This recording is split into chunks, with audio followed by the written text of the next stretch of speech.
প্লাস্টিকের বোতলে পানি খেলে মারাত্মক কিছু ক্ষতি আপনার হয়, যেটা আপনি জানলে আপনি কখনোই কাজ করবেন না। এর বিপরীতে নবীজি সাল্লাল্লাহু আলাইহি ওয়াসাল্লামের একটি পদ্ধতিতে আপনি যদি পানি পান করতে পারেন, আপনার জন্য, আপনার শরীরের জন্য, স্বাস্থ্যের জন্য এইটা অনেক উপকারী হবে।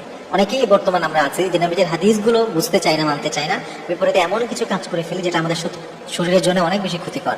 আর যে প্লাস্টিকের বোতলে পানি খায় কিংবা অনেক সময় রেখে পানি খাই, আমরা একটা জরিপও দেখেছি যে বাজারে যে প্রচলিত যে বোতলগুলো আছে, বোতলজাত পানিগুলো আছে, এই পানির যে বোতল, এগুলো সাধারণত একবার ব্যবহারের জন্যই বানানো হয়। যে একবার আপনি পানি খাবেন, এরপরে ওইটা ব্যবহারযোগ্য আর থাকে না। কিন্তু অনেক সময় দেখা যায় যে আমরা ওই বোতলের মধ্যে মাসের পরে মাস পানি রেখে রেখে খাচ্ছি। আপনি জানেন না যে কত মারাত্মক ক্ষতি। এর 1 নম্বর ক্ষতি হচ্ছে আপনার ক্যান্সার হতে পারে। এই প্লাস্টিকের মধ্যে যে প্লাস্টিকের কণা আছে, মাইক্রোপ্লাস্টিক আছে, এগুলো আপনার শরীরে জমে জমে ক্যান্সার হবে। এবং বর্তমান মেডিকেল সায়েন্স আরো মারাত্মক কথা বলেছে, সেটা হচ্ছে যে প্রজনন ক্ষমতা কমে যাওয়া। এটা কিন্তু সব থেকে গুরুত্বপূর্ণ বিষয়। এখন আপনি খেয়াল করে দেখবেন যে ঘরে ঘরে এরকম প্রবলেম শুরু হয়েছে যে বাচ্চা হতে চায় না, ছেলেদের কোনো প্রবলেম অথবা মেয়ের কোনো সমস্যা, বাচ্চা হতে চাচ্ছে না। এটার অনেক দিক হতে পারে। তার একটা বড় দিক হচ্ছে এই যে বেশি বেশি আমাদের প্লাস্টিক ইউজ করা। বর্তমান মেডিকেল সায়েন্স বলছে মাইক্রোপ্লাস্টিকগুলো এই বোতলের যে আমরা ব্যবহার করি, প্লাস্টিকের পাত্র ব্যবহার করি, এর মধ্যে যে প্লাস্টিকের কণাগুলো থাকে, এগুলো কিন্তু আমাদের শরীরে ঢুকে। এটা আমরা হয়তো বুঝতে পারি না এভাবে, কারণ এগুলো সাদা চোখে, খোলা চোখে ভাবে দেখা সম্ভব না, কারণ এগুলো মাইক্রোপ্লাস্টিক। কিন্তু এগুলো শরীরে ঢুকতে ঢুকতে, জমতে জমতে আমাদের শরীরটা প্রজনন ক্ষমতা যেটা থাকে, বাচ্চা নেওয়ার যে ক্ষমতাটা থাকে, এটা নষ্ট করে দেয়। আউযুবিল্লাহ। এই জন্য কখনো আপনি এই প্লাস্টিক পাত্র ব্যবহার করবেন না, বিশেষ করে প্লাস্টিকের বোতলে পানি রেখে বারবার মাসের পরে মাস আপনারা খাবেন না। প্লাস্টিক ব্যবহার করাটা আমাদেরকে ছেড়ে দিতে হবে। এরপর আরেকটি সমস্যা হচ্ছে এই প্লাস্টিকের কণাগুলো জমে শরীরে নানান রকমের টক্সিক তৈরি হয়, নানান রকমের বাজে পদার্থ শরীরে জমতে থাকে, এবং সেখান থেকে হাজার রকমের রোগ, আমাদের রোগ জীবাণু আমাদের শরীরের মধ্যে হয়, এবং সেগুলো ক্ষতি করে। অনেক সময় মানুষ বলে যে কই আমরা তো বহু বছর ধরে প্লাস্টিক ব্যবহার করে পানি খাই, কোনো সমস্যা তো হয় না।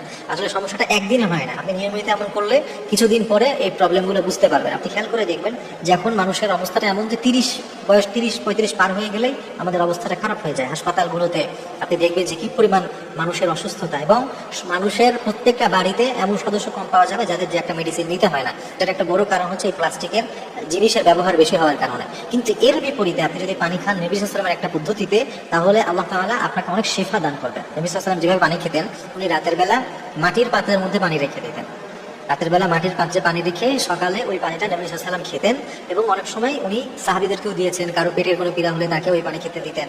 আপনি খেয়াল করবেন, এটা আজকে 1500 বছর আগের কথা, কিন্তু বর্তমান মেডিকেল সায়েন্স বলছে পানির পাত্রে যদি মাটির হয় পানির পাত্রটা, আর ওটাতে যদি রাতে কেউ পানি রাখে, সকালবেলা ওই পানিটাকে যদি কেউ খায়, আপনার ওই মাটির পাত্রে পানি রাখার কারণে ওটা থেকে মিনারেল বের হতে থাকে। সুবহানাল্লাহ ওয়া বিহামদিহি। যেটা আমরা অনেক বেশি টাকা দিয়ে এখন ওই পানি কিনে খাওয়ার চেষ্টা করি, অনেক যেটা প্রক্রিয়াজাত করা হয়। অথচ আপনি প্রাকৃতিকভাবে মাটির পাত্রে পানি রাখলে ওইখান থেকে মিনারেল হতে হতে অনেক মিনারেল তৈরি হয়।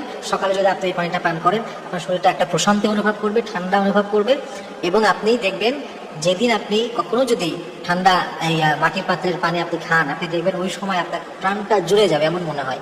এত সুন্দর একটা বিষয়, যেটা নবী সাল্লাল্লাহু আলাইহি ওয়াসাল্লাম 1000 বছর আগে আমাদেরকে শিখিয়েছেন, এবং তিনি নিজেই কাজ করেছেন, কিন্তু আমরা এটা করতে চাই না। এজন্য প্লাস্টিকের পাত্রে কখনো পানি রাখে আপনি মাটির পাত্রে পানি খাওয়ার চেষ্টা করেন, তাহলে দেখবেন অনেক উপকার হবে। হাজারো রকমের রোগ জীবাণু থেকে আল্লাহ তাআলা আমাদেরকে হেফাজত করবেন।